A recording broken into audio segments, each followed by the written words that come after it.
I am now joined with Samantha Barry. She is the editor-in-chief, a powerhouse woman entrepreneur here with me right now to talk more about today. I mean, how are you feeling? You just opened up the U.S. equity market. Well, this is amazing. What a lovely start to the day. So this is our Women of the Year Day. It's the most important day for Glamour. Every year we get together and we celebrate these women that we want to honor. But to start the day at the stock exchange, I couldn't have asked for a better start. And the whole Glamour team is here, our advisory board is here, some past Women of the Year are here with us.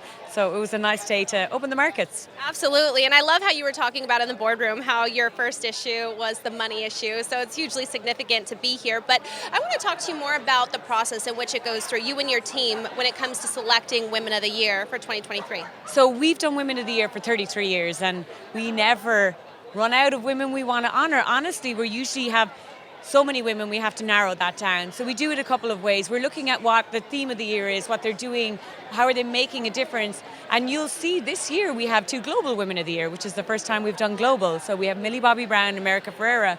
And when we talked to our editor-in-chiefs around the world, they were 2 names that came up over and over again. And so they really did have global appeal. We also look at, this year at Women of the Year, we're really all about joy and celebration, even in the hardest of times. How can we celebrate and have a joyful celebration around women?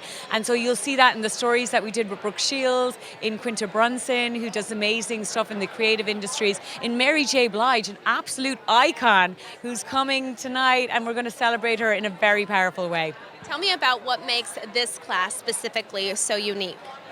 I do think that word joy, I come back to. I think that these women have given a lot of joy, whether it's America Ferrera in her amazing role in Barbie this year and that speech that has been heard all over the world, whether it's Millie, who's been really making us all happy since like age 8 in Stranger Things. It's Brooke, who's lived these very different lives and has had a career that has spanned many decades. I think these women bring joy to the world, and that's probably the common thread that we're seeing with the honorees this year. And Mary J., who did not grow up to the music of Mary J., and she talks a lot in her profile about, we're celebrating 50 years of hip hop.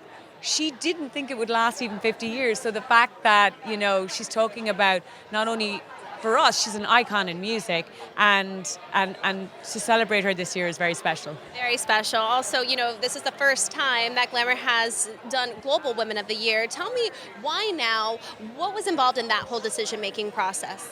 So there are Glamours around the world. The US is obviously the one that's been around since 1939, but we have Glamour Mexico, Glamour Spain, Glamour UK, Glamour Germany, and I think more recently you've seen at Condé Nast and at Glamour in particular, we've become a global company and we celebrate content globally. And so for us, the Global Women of the Year was an acknowledgement of that.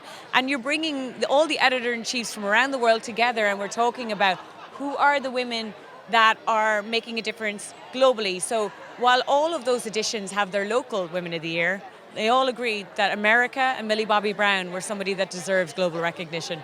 And since 2018, you have really spearheaded the digital transformation at Glamour since you've joined. Tell me how you're ending the year. What are you looking forward to come 2024? What are going to be your top goals? I think, and I mentioned this in the boardroom, I think, the first Women of the Year was very much a print product. It was in print. Now our storytelling has evolved so much past the printed page. Our feet are fully in digital. We have a growing commerce business at Glamour. We look at not only our storytelling, but how we reach audiences across all platforms. And so the anchor of what we do, which is Glamour, celebrating women telling their stories, is now more distributed, right? You see a series that we have on TikTok around dating. You see Paid Leave, which is really important to us, a really intensive special report. That's not in a print magazine. It's a beautiful digital report with audio and photography and messages. So I think you've seen our storytelling in particular evolve over recent times. And then for us, a growing part of the business is the commerce, right? So we know our audiences come to Glamour in how they spend their money, and we have asked them to focus their spending power on women-led and women-owned companies. And we've done that through Buy Women, and that is, we know people spend a lot of money with Glamour, right? They do it whether it's in style or beauty or wellness, and we want to be able to direct them towards women-led and women-owned companies.